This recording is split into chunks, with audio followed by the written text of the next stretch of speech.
Good afternoon to all of you. I hope कि पढ़ाई ठीक ठाक हो रही होगी। जैसा आप जानते हैं कि जो पहला चैप्टर कक्षा 11 के जीव विज्ञान का था वो समाप्त हो चुका है। उससे संबंधित एक्सरसाइज हम आपको PDF के रूप में भेज देंगे। आप लोग उसको करिएगा, देखिएगा कितना समझे हैं। आज मैं आप लोगों के सामने कक्षा 11 के जीव विज्ञान का दूसरा महत्वपूर्ण चैप्टर वर्गीकी एवं वर्गीकरण विज्ञान अर्थात टैक्सोनॉमी एंड सिस्टमेटिक्स लेकर उपस्थित हूँ। ये चैप्टर भी आप लोगों के लिए लाभदायक और ज्ञानवर्धक होगा। पिछले चैप्टर में हमने आपको बताया था कि जीवों में पाए जाने वाली समानता तथा असमानता के आधार पर उन्हें भिन्न भिन्न वर्गों में वर्गीकृत करते हैं।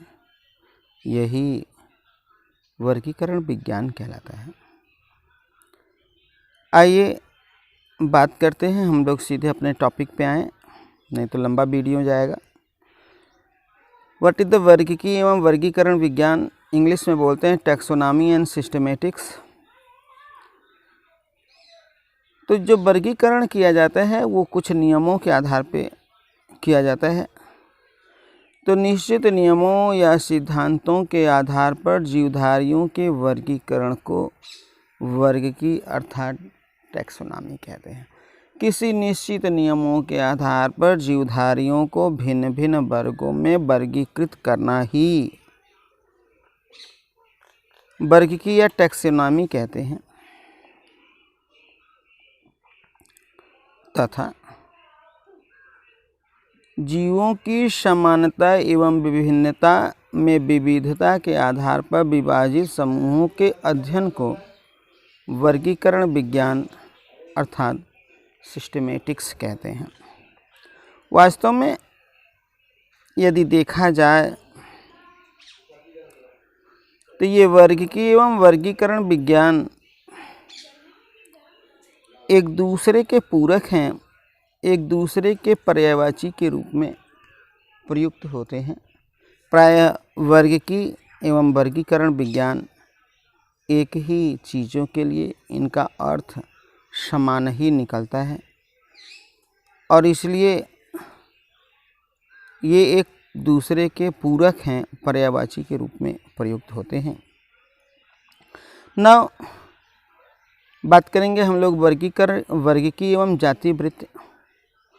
टैक्सोनॉमी आप जानते हैं, वर्गीकी के बारे में आप जान रहे हैं कि निश्चित नियमों सिद्धांतों के आधार पर जीवों को विभिन्न वर्गों में वर्गीकृत करना ही टैक्सोनॉमी या वर्गीकी कहलाता है। बात यह आता है कि व्हाट इज द फाइलोजेनी, जाति वृत्त क्या है। तो जीवों का वर्गीकरण किया जाए और वर्गीकरण कुछ इस आधार से किया जाए कि उनके विकासीय क्रम का पता चले, विकासी कैसे विकास हुआ होगा उसके बारे में पता चले। तो इस प्रकार के वर्गीकरण को जाति वृत्तीय वर्गीकरण फाइलोजेनेटिक क्लासिफिकेशन कहते हैं। जैसे हम लोग वर्गीकरण करते हैं जंतु का, तो सबसे पहले प्रोटोजोआ, फिर पोरीफेरा, फिर सिलेंट्रेटा।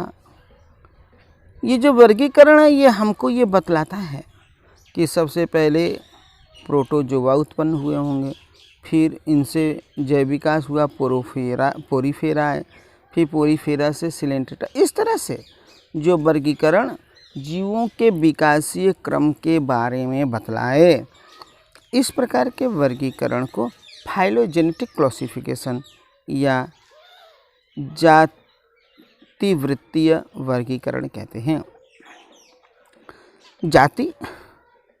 जाति जैव विकास तथा वर्गीकरण दोनों का मूल आधार है। जाति वर्गीकरण एवं जैव विकास का मूल आधार है। मेयर ने सन 1942 में जाति को परिभाषित किया और कहा, जाति आपस में संकरण या संयोग करने वाले जीवों की समष्टि माने समूह है। अर्थात जीवों के वे समूह जो संकरण माने जनन करते हैं उन्हें जाति कहा जाता है।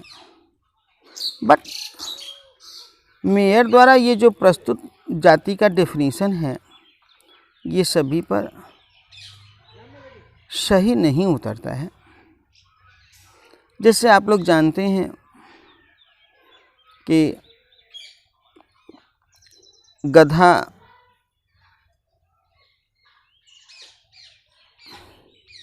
और घोड़ा दोनों अलग अलग जाति के हैं, किन दोनों का संकरण भी होता है और दोनों के संकरण के फलस्वरूप माने जनन होता है। दोनों के जनन के फलस्वरूप खच्चर उत्पन्न होते हैं। तो क्या प्रश्न ये आता है कि गधा एवं घोड़ा जनन किए, तो क्या ये दोनों एक ही जाति के हैं? तो हम जाति की परिभाषा मेयर द्वारा जो प्रस्तुत की गई थी इसमें थोड़ा सा संशोधन किया गया है और संशोधन करके हम आगे बात करेंगे, आएगा अभी। जैसा आपको हमने पूर्व में बताया कि जो जाति है ये जीवों के वर्गीकरण की मूल इकाई है। अंतर्राष्ट्रीय पद्धति के अनुसार जीवों के वर्गीकरण को वर्गीकी कहते हैं। जीवों का वर्गीकरण उनके जाति वृत्त को प्रदर्शित करता है। वह वर्गीकरण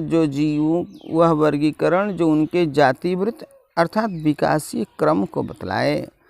इस प्रकार के वर्गीकरण को इवोल्यूशनरी माने विकासीय वर्गीकरण अथवा फाइलोजेनेटिक अर्थात जाति वृत्तीय वर्गीकरण कहते हैं।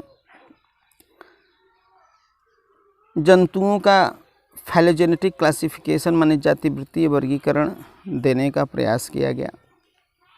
कुछ वैज्ञानिक हैं जैसे एंगलर, प्रेंटल, हचिंसन, तख्तजान आदि वैज्ञानिक। इन वैज्ञानिकों ने पादप में उनके जातीय वर्गीकरण यानी फाइलोजेनेटिक क्लासिफिकेशन जाति वृत्तीय वर्गीकरण देने का प्रयास किया। बात हम लोग जाति की संकल्पना को छोड़े थे कि जाति किसे कहते हैं। हमने आपको बताया कि ये आगे मैं आपको बताऊंगा। तो now what is the concept of species, जाति की संकल्पना किसे कहेंगे।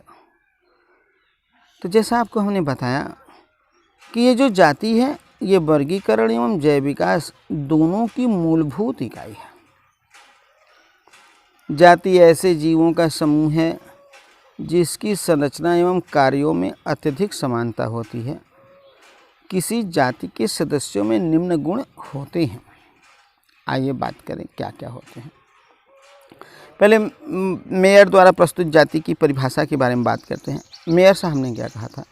मेयर साहब ने कहा था कि जीवों के वे समूह जो आपस में जनन कर संतान उत्पन्न करते हैं उन्हें जाति कहते हैं। लेकिन जब हम लोग देखते हैं गधा और घोड़े के जनन से जो खच्चर उत्पन्न होता है, संतान हुआ, लेकिन गधा एवं घोड़ा एक जाति के सदस्य नहीं हैं, ये सर्वविदित है। थोड़ा सा इसमें परिभाषा में थोड़ा सा परिवर्तन किया गया। अब इसे कुछ इस तरह से परिभाषित किया गया कि जीवों के वे समूह जो आपस में जनन करते हैं, जनन के फलस्वरूप संतान उत्पन्न होते हैं तथा होने वाले संतान में भी जनन की क्षमता होती है, उसे यानी उन जीवों के समूह को हम लोग जाति कहते हैं। अब इस परिभाषा के अनुसार गधा एवं घोड़ा एक जाति के नहीं है। परिभाषा क्या है? जीवों के वे समूह जिनमें जनन करने की क्षमता हो जो आपस में जनन कर संतान उत्पन्न करे और उत्पन्न संतान में भी जनन की क्षमता हो, उसे हम लोग एक जाति क्या कहते हैं? गधा, घोड़ा। जनन की खच्चर हुआ, लेकिन खच्चर में जनन करने की क्षमता नहीं होता है, यह फर्टाइल नहीं होता बल्कि यह स्टेराइल होता है। इसलिए गधा एवं घोड़ा एक ही जाति के नहीं हैं। बात हम लोगों की हो कि किसी जाति के सदस्यों में क्या क्या गुण होते हैं, तो किसी जाति के सदस्यों में जो आपको परिभाषा दी है उसी को पॉइंट वाइज आइए देख लें। इनमें आकारिक समानता होती है, अर्थात ये देखने में एक जैसे दिखते हैं। ये आपस में जनन करके संतान उत्पन्न करते हैं तथा इनके संतानों में भी संतान उत्पन्न करने की क्षमता होती है। लास्ट, ये अन्य जाति के सदस्यों से जनन करने में असमर्थ होते हैं।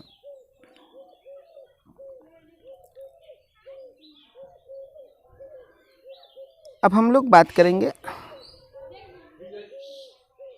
विभिन्न जातीय संकल्पना की बात करेंगे।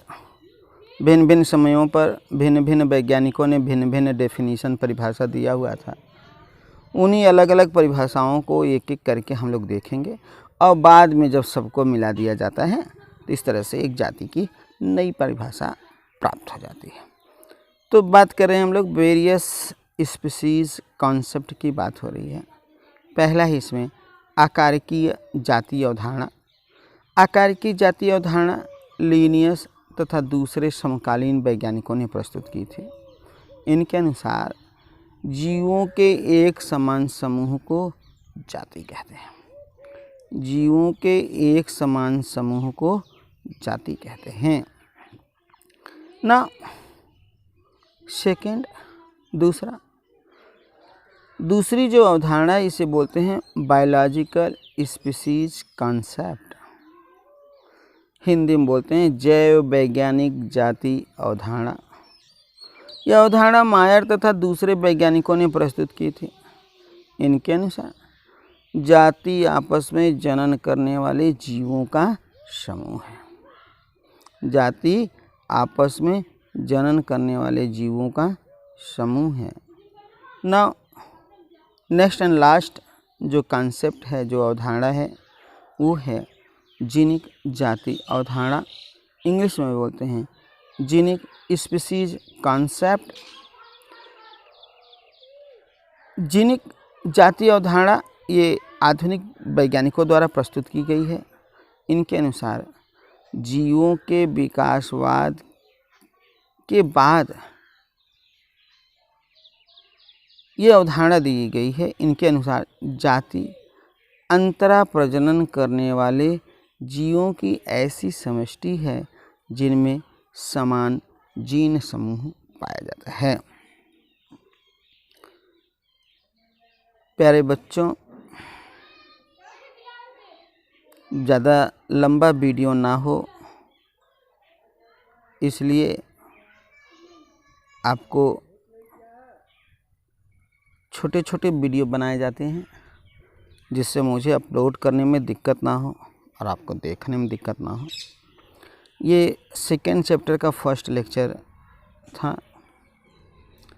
साथ ही साथ इसमें मैंने जो लिखा है मैं इस हिसाब से लिखा हूँ कि आप सेम यही चीज़ें एज ए नोट्स आप लिख लेंगे। इसमें कोई फेरबदल परिवर्तन नहीं करना है। उम्मीद कर रहे होंगे कि ये जो लेक्चर इत्यादि हैं आपके लिए लाभदायक, ज्ञानवर्धक सिद्ध हो रहे होंगे। इन्हीं शब्दों के साथ आज का मैं वीडियो समाप्त करता हूँ। आपका दिन शुभ हो। धन्यवाद।